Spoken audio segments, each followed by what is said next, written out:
Guard your heart. I want to ask you this question. How does alignment with God's wisdom shape how I care for my inner life? Today's lesson point is true self-care is found in alignment with God. Proverbs 4 tells us, above all else, guard your heart, for everything you do flows from it.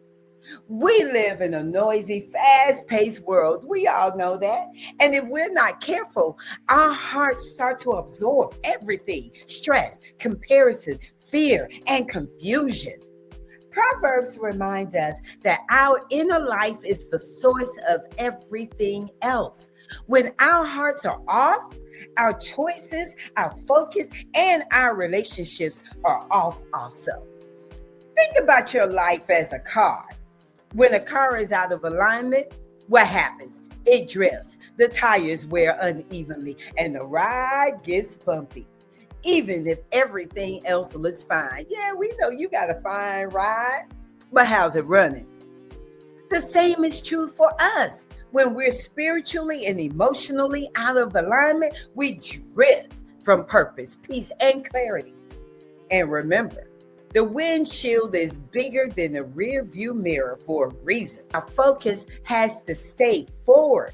See, looking back keeps us stuck.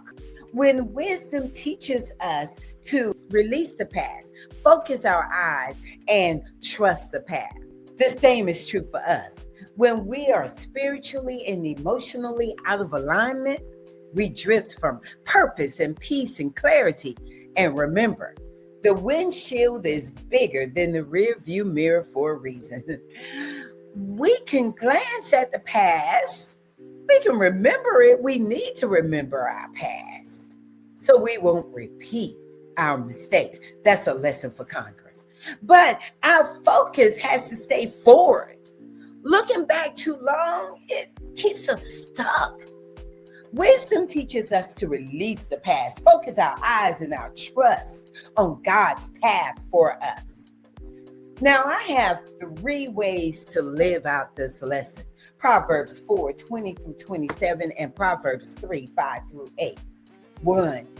Filter what you take in. Ask, is this feeding my peace or my anxiety? 2. Focus forward. Set your eyes on what matters the most, God's wisdom, not our past mistakes. And 3. Surrender daily. Let go of needing to understand everything, to control everything, and to know everything. Nothing gets done unless I do it. Lord, I don't understand why this keep happening to me. I just don't understand what I need to do. Trust that God has a guide for you. He knows your purpose. He already knows what's going to happen. Trust the process with God. And this is a special message to parents and mentors.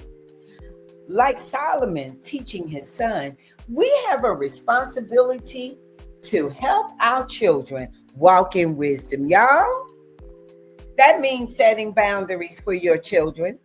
That means guiding them through scripture, guiding them to church, making sure they go to school. I mean, I don't care how they feel. Most of it's in their head anyway. No, it's not. But they want to find a reason to do what they want to do, and they know how to get it done.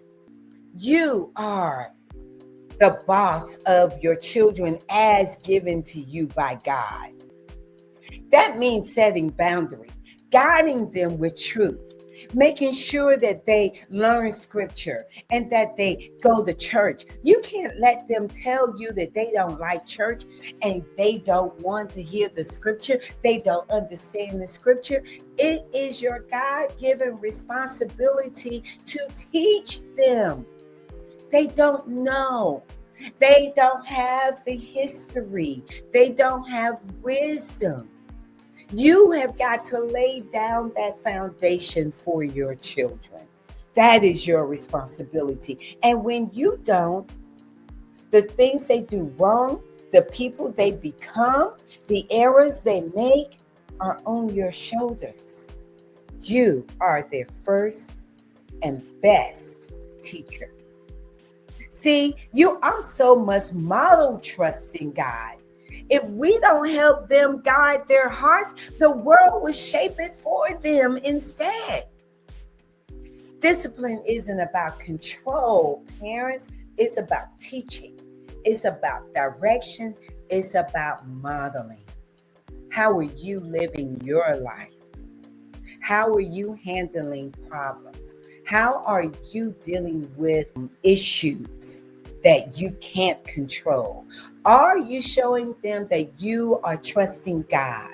And are you reading the Bible and living the word as it comes to how to live your life? Are you walking in the word? They will see this and they will model after you. What are you taking in? What are you listening to? What are the videos you're watching on social media? Guard their heart by guarding yours.